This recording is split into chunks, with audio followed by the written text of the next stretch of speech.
അതെന്ത് കുന്തമെങ്കിലും ആകട്ടെ, ഈ പത്രക്കാരും പടമെടുപ്പുകാരും എല്ലാരും കൂടെ ഇറങ്ങിയിരിക്കല്ലേ? നിങ്ങൾ നേതാക്കന്മാരാരുടെ കൂടെ നിൽക്കും, അതാ എനിക്കറിയേണ്ടത്.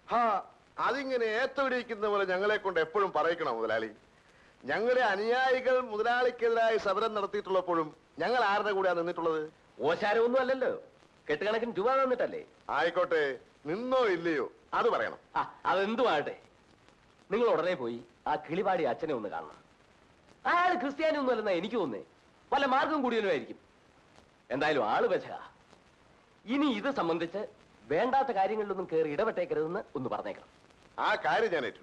ഇതിനെല്ലാം കാരണം മത്തായി മുതലാളിയാണ്. അയാളോടാണ് ആദ്യം നമുക്ക് പകരം ചോദിക്കേണ്ടത്. മത്തായി മുതലാളി തന്നോട് ചിറ്റപ്പനല്ലേ? അതുകൊണ്ട് തെറ്റല്ലാതാകുമോ? ധൈര്യമുള്ളവർ എന്നോടൊപ്പം വരിക, എന്ത് നേരിടാനുള്ള തയ്യാറോടെ. സണ്ണി, അവിവേകം കാണിക്കരുത്. ഒരു മത്തായി മുതലാളിയെ തല്ലിയത് കൊണ്ടോ കൊന്നതുകൊണ്ടോ നമ്മുടെ പ്രശ്നം തീരുമോ? ഇവിടെ എത്രയോ മത്തായി മുതലാളിമാരുണ്ട്. അവരെ എല്ലാം കൊല്ലാൻ നിങ്ങൾക്കാകുമോ? അല്ലെങ്കിൽ തന്നെ മത്തായിയെ എന്തെങ്കിലും ചെയ്തതുകൊണ്ട് തീരുന്നതാണോ നമ്മുടെ പ്രശ്നങ്ങൾ? ആവേശം കളയുക, ബുദ്ധിപൂർവ്വം കാര്യങ്ങൾ കാണണം. നമുക്ക് നമ്മുടെ പ്രശ്നത്തിലേക്ക് വരാം. വരൂ. ഡ്യൂട്ടി ചെയ്യാനുള്ള സ്ഥലം കത്തിച്ചു കളഞ്ഞില്ലേ? ജോലി ചെയ്യുന്ന സ്ഥലത്തെ ദേവാലയത്തെ പോലെ ബഹുമാനിച്ചു പോന്നവനാണ് ഞാൻ. ആ ഔട്ട് പോസ്റ്റ് കത്തിയെരിയുന്നത് കണ്ടതോടെ എന്റെ മനസ്സിന്റെ എല്ലാ സമനിലയും തകർന്നുപോയി അച്ചു. പൊതുമുതൽ കാത്തു സൂക്ഷിക്കുകയാണ് എന്നെ പോലെയുള്ള പോലീസുകാരുടെ ജോലി. ഇവിടെ ഇനി കാത്തു സൂക്ഷിക്കാൻ എന്താ ഉള്ളത്? ഞാൻ പോവുകയാണ്. അവസാനമായി അച്ഛനെ കണ്ട് അനുഗ്രഹം വാങ്ങാനാണ് ഞാൻ വന്നത്. ഇത്രയും കാലം ആ കാക്കിക്കുപ്പായത്തിനകത്തിരുന്ന് എന്റെ മനസാക്ഷി രാവും പകലും എന്നോട് യുദ്ധം ചെയ്യുകയായിരുന്നു. ഇനി വയ്യ. ആ കുപ്പായം ഊരിവെക്കാൻ ഞാൻ തീരുമാനിച്ചു. അതേ അച്ചോ, ഞാൻ രാജിക്കത്ത് എഴുതി വച്ചിരിക്കുകയാണ്. ഇനിയുള്ള കാലം ഇതുവരെ അറിഞ്ഞോ അറിയാതെയോ ചെയ്തു പോയ പാപങ്ങൾക്ക് പ്രായശ്ചിത്തം ചെയ്യാം. ഗുരുവായൂരപ്പനെ ഭജിച്ച് ഞാൻ ബാക്കിയുള്ള കാലം കഴിയും. അച്ഛൻ എന്നെ അനുഗ്രഹിക്കും. ദൈവത്തിന്റെ ഇച്ഛയെത്തെടുക്കാൻ ആർക്കും കഴിയില്ല. ഇണങ്ങാത്ത കുപ്പായത്തിനുള്ളിൽ ശ്വാസം മുട്ടി കഴിയുന്നതിനേക്കാൾ അത് ഊരി എറിയുന്നതാ ഭംഗി. പരമാനന്ദം പിള്ളയുടെ മനസ്സമാധാനത്തിന് വേണ്ടി ഞാൻ പ്രാർത്ഥിക്കാം.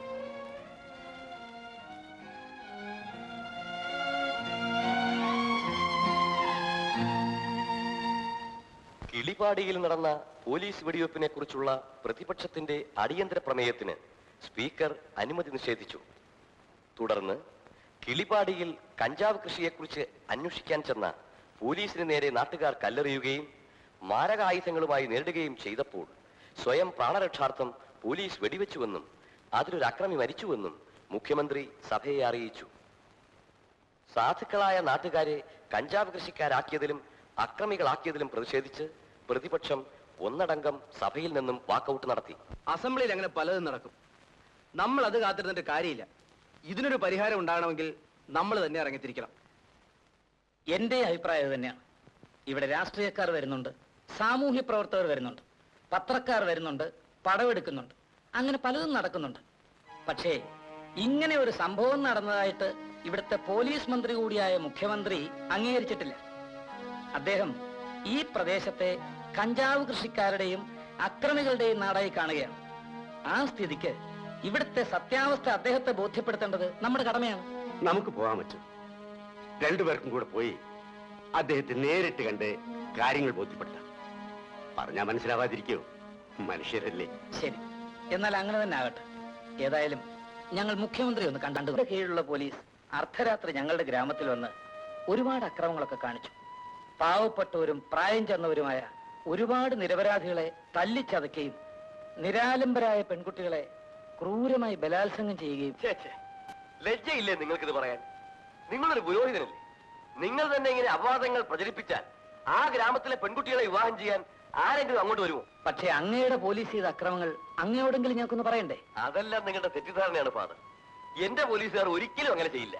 തെറ്റിദ്ധാരണ സർ, ഞങ്ങൾ നേരിട്ട് അറിഞ്ഞ കാര്യമാണ്. നേരിട്ടറിഞ്ഞു? എങ്ങനെ അറിഞ്ഞു? നിങ്ങളെ അവർ ബലാത്സംഗം ചെയ്തു?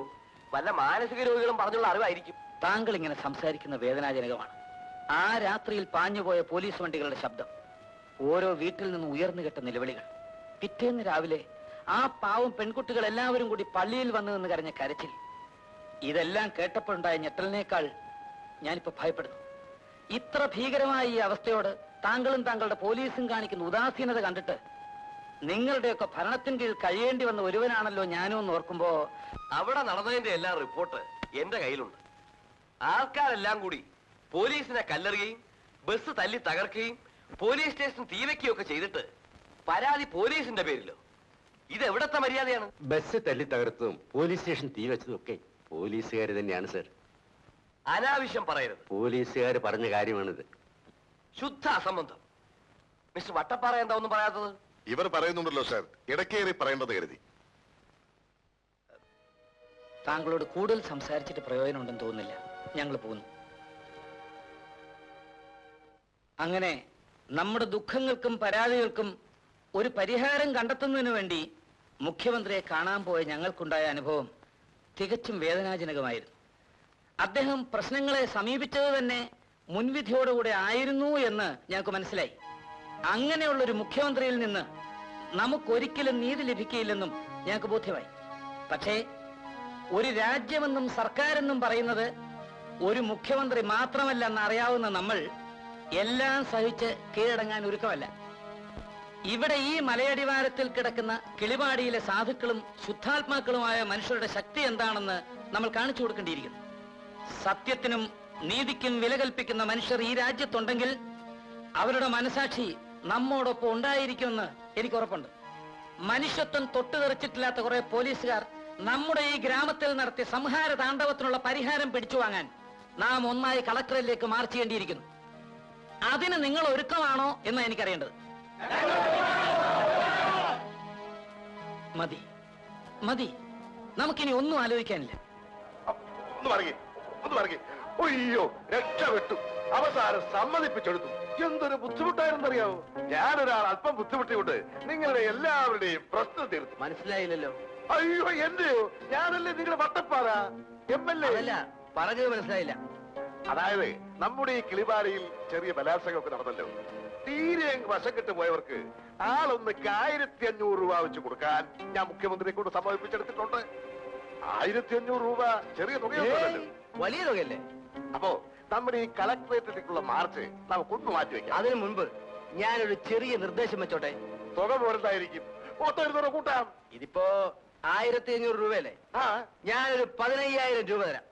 ആ. തന്റെ അമ്മയെയോ ഭാര്യയെയോ എന്നോട് വിട്ടുതരാവോ? അനാവശ്യം പറയരുത്. എന്താണോ കിളിപാടിയിലെ പെണ്ണുങ്ങൾ പാവങ്ങളായതുകൊണ്ടാണോ അവരെ ബലാത്സംഗം ചെയ്തിട്ട് പണം കൊടുത്ത് പരിഹാരം കണ്ടെത്താമെന്ന് കരുതിയത്? അവർക്ക് നിങ്ങളുടെ അത്ര പണമില്ലായിരിക്കാം, പക്ഷേ അഭിമാനം നിങ്ങൾക്കുള്ളതിന്റെ 100 ഇരട്ടിയാണ്. ഞങ്ങൾ കളക്ടറേറ്റ് മാർച്ച് നടത്തുന്നത് ഞങ്ങളുടെ പെണ്ണുങ്ങളെ ബലാത്സംഗം ചെയ്തതിന്റെ കൂലി വാങ്ങിക്കാനല്ല. കൂറ്റൻ കാളകളെ പോലെ പാതിരാക്കി ഞങ്ങളുടെ വീടുകൾ കടന്നു വന്ന് എല്ലാം ചവിട്ടി മെതിച്ച പോലീസ് കാലകളെ പിടിച്ചു കെട്ടാൻ കഴിയാത്ത മനുഷ്യത്വമില്ലാത്ത മന്ത്രിമാരുടെ ഭരിച്ചുകൂടാ.